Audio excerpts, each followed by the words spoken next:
చరిత్రలో కొంతమంది నాయకులుంటారు, వాళ్ళు చరిత్ర గతిని మార్చేస్తారు. అలాంటి వారిలో ఒకరే ఛత్రపతి శివాజీ మహారాజ్. అంత పెద్ద మొఘల్ సామ్రాజ్యాన్ని ఢీకొట్టే ధైర్యం ఆయనకు ఎలా వచ్చింది? ఈ విశ్లేషణలో ఆయన అసాధారణ వ్యూహాలు ఏంటో వివరంగా చూద్దాం. ఇక్కడే ఉందసలు పాయింట్. కేవలం 2000 సైనికులతో మొదలుపెట్టి ఒకటి కాదు, రెండు కాదు, ఏకంగా 1,00,000 మంది సైన్యాన్ని ఎలా నిర్మించగలిగారు? అంతటి బలమైన మొఘల్ సామ్రాజ్యాన్ని ఎలా ఢీకొట్టగలిగారు? ఈ అద్భుతమైన ప్రయాణం ఎలా సాధ్యమైందో ఇప్పుడు లోతుగా చూద్దాం. సరే, ఈరోజు మనం ఏం చూడబోతున్నామంటే శివాజీ గారి బాల్యం ఎలా గడిచింది, తర్వాత ఆయన ఫేమస్ కొండ ఎలుక వ్యూహాలు, వాటితో పాటు మైండ్ గేమ్స్, పులిగోర్ల కథ, ఇక చక్రవర్తి చెర నుంచి ఎలా తప్పించుకున్నారు, చివరికి మరాఠా సామ్రాజ్యాన్ని ఎలా స్థాపించారు, ఇవన్నీ స్టెప్ బై స్టెప్ చూద్దాం. మొదటగా ఒక యోధుడి బాల్యం. సహ్యాద్రి పర్వతాల్లో ఒక నాయకుడు ఎలా రూపుదిద్దుకున్నాడో చూద్దాం. ఎందుకంటే ఏ గొప్ప నాయకుడికైనా వాళ్ళ బాల్యమే పునాది కదా. శివాజీ విషయంలో ఆ పునాది చాలా బలంగా పడింది. మరి ఆయన్ని అంత గొప్పవాడిగా మార్చిన అంశాలేంటో చూద్దాం. శివాజీగారి పెంపకం చాలా డిఫరెంట్గా ఉండేది. చూడండి, ఒకవైపు తల్లి జీజాబాయ్ పరిపాలన గురించి రామాయణం లాంటి కథల ద్వారా విలువలు నేర్పించారు. మరోవైపు గురువు దాదాజీ కొండదేవ్ దగ్గర యుద్ధ విద్యలు, వ్యూహాలు నేర్చుకున్నారు. అన్నిటికంటే ముఖ్యంగా చిన్నప్పట్నుంచి సహ్యాద్రి కొండల్లో పెరగడం వల్ల ఆ ప్రాంతం మొత్తం ఆయనకు అరచేతిలో ఉన్నట్టయిపోయింది. ఈ నాలెడ్జ్ ఫ్యూచర్లో ఆయనకు ఒక పెద్ద ఆయుధంగా మారింది. సరే, శిక్షణ బాగానే ఉంది.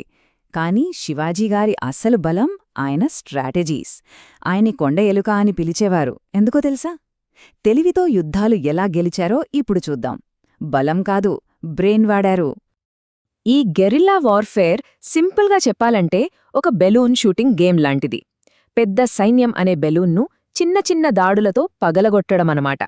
వాళ్ల దగ్గర లక్షల సైన్యముండొచ్చు, కానీ శివాజీ దళాలేం చేసేవంటే పొదల్లో, కొండల వెనుక దాక్కుని సడన్గా రాళ్ళు, బాణాలతో అటాక్ చేసేవి. శత్రువు కోట దగ్గరికి వచ్చే లోపే సగం బలాన్ని నీరుగార్చేసేవాళ్లు. అది టెక్నిక్. ఇక్కడ మరో ఇంట్రెస్టింగ్ పాయింట్ ఉంది. శివాజీ సైన్యంలో ఉన్నది ప్రొఫెషనల్ సోల్జర్స్ కాదు, వాళ్లంతా స్థానిక రైతులు. ఎందుకంటే ఆ కొండలు, అడవులు వాళ్లకి కొట్టిన పిండి. ఎక్కడ దాక్కోవాలో, ఎటునుంచి దాడి చెయ్యాలో వాళ్లకి తెలిసినంతగా ఎవరికీ తెలీదు. కాని అన్నిటికంటే పెద్ద బలమేంటంటే వాళ్లు పోరాడుతున్నది జీతం కోసం కాదు, వాళ్ల భూమి కోసం, వాళ్ల స్వరాజ్యం కోసం. ఆ కసి వాళ్లని మామూలు సైనికులుగా కాదు, అజేయమైన యోధులుగా మార్చింది. శివాజీగారి దగ్గర కత్తి మాత్రమే ఆయుధం కాదు, ఆయన మెదడు అంతకంటే పదునైన ఆయుధం. యుద్ధంలో కత్తి దూయడమే కాదు, శత్రువుల మైండ్తో ఎలా ఆడుకున్నారో ఇప్పుడు చూద్దాం. పులిగోర్ల కథ ఇక్కడే వస్తుంది. ఆయన ఆలోచనా విధానం ఎంత ముందు చూపుతో ఉండేదంటే, జస్ట్ 15 ఏళ్ల వయసులో హిందవీ స్వరాజ్యం కోసం తన ప్రయాణం మొదలుపెట్టారు. మొదటి కోటను గెలుచుకున్నారు. కాని ఎలా? యుద్ధం చేసి కాదు, ఒక్క రక్తపు చుక్క కూడా చిందకుండా కేవలం మాటలతో, దౌత్యంతో. ఇక్కడే తెలుస్తుంది ఆయనది ఎంత షార్ప్ మైండో. ఇక అఫ్సల్ ఖాన్ ఎపిసోడ్. ఇది శివాజీ తెలివికి పరాకాష్ట. ఖాన్ మీటింగ్కి పిలిచాడు, కానీ శివాజీకి తెలుసు అతను నమ్మకద్రోహి అని. అందుకే ఫుల్ ప్రిపేర్డ్గా వెళ్లారు. బట్టల కింద ఉక్కు కవచం, చేతిలో బాఘ్నక్ అంటే పులిగోరులాంటి ఆయుధం. ప్లాన్ ప్రకారమే అఫ్సల్ ఖాన్ కౌగిలించుకున్నట్టు నటించి కత్తితో పొడవబోయాడు. కవచం శివాజీని కాపాడింది. వెంటనే శివాజీ తన చేతిలో దాచిన బాఘ్నక్తో ఖాన్ పొట్ట చీల్చేశారు. అంతే, కథ ముగిసింది. ఇప్పుడు పన్హాలా కోటె ముట్టడి దగ్గరికి వద్దాం. ఇక్కడ పరిస్థితి ఇంపాసిబుల్ అనిపిస్తోంది. ఒకవైపు శివాజీ దగ్గర కేవలం 5,000 మంది సైనికులు, మరోవైపు సిద్ది జౌహర్ 1,00,000కు పైగా సైన్యంతో కోటను చుట్టుముట్టాడు. బయటికి వెళ్లే దారే లేదు. మరి ఇలాంటి సిచ్యువేషన్లో శివాజీ ఏం చేశారు? ఇక్కడే బాజీ ప్రభు దేశ్పాండే అనే గొప్ప యోధుడు ముందుకొచ్చాడు. శివాజీ తప్పించుకోవడానికి సమయం కావాలి. అందుకే బాజీ ప్రభు కేవలం 300 మంది సైనికులతో ఒక ఇరుకైన కణుమలో లక్షల సైన్యాన్ని ఆపడానికి నిలబడ్డాడు. మహారాజా, మీరు కోటకు చేరినట్టు ఫిరంగి శబ్దం వినిపించే వరకు ఒక్క శత్రువుని కూడా దాటనివ్వను అని మాట ఇచ్చాడు. మాట నిలబెట్టుకున్నాడు. చివరి శ్వాస వరకు పోరాడి వీరమరణం పొందాడు. ఇది కేవలం యుద్ధం కాదు, శివాజీ అంటే తన సైనికులకు ఎంత నమ్మకమో చెప్పే సంఘటన. సరే, ఇప్పటిదాకా జరిగింది ఒక ఎత్తయితే ఇప్పుడు రాబోయేది మరో ఎత్తు. కథలో మోస్ట్ థ్రిల్లింగ్ పార్ట్, శివాజీకి మొఘల్ చక్రవర్తి ఔరంగజేబుకు మధ్య జరిగిన అసలు సిసలైన పోరాటం. ఔరంగజేబును శివాజీ ఎలా ముప్పుతిప్పలు పెట్టారో చూద్దాం. ఇదొక సర్జికల్ స్ట్రైక్ లాంటిది. ఔరంగజేబ్ మేనమామ షాహిస్తాఖాన్ ఏకంగా 1,50,000 సైన్యంతో వచ్చి పూణేలోని శివాజీ లాల్ మహల్లోనే బస చేశాడు. శివాజీ ఏం చేశారో తెలుసా? కేవలం 400 మందితో పెళ్లి బృందంలా మార్వేషంలో వెళ్లారు. అర్ధరాత్రి వాళ్ల గుడారంలోకి దూరి దాడి చేశారు. షాహిస్తాఖాన్ ప్రాణాలతో బయటపడ్డాడు కాని తన 3 వేళ్లను కోల్పోయాడు. అంతకంటే ముఖ్యంగా మొఘలుల పరువు మొత్తం పోయింది. అయితే ప్రతీసారీ గెలుపు మనదే అవ్వదు కదా. జైసింగ్ 1తో జరిగిన యుద్ధంలో శివాజీకి ఓటమి తప్పలేదు. దీంతో పురందర్ ఒప్పందం చేసుకోవాల్సొచ్చింది.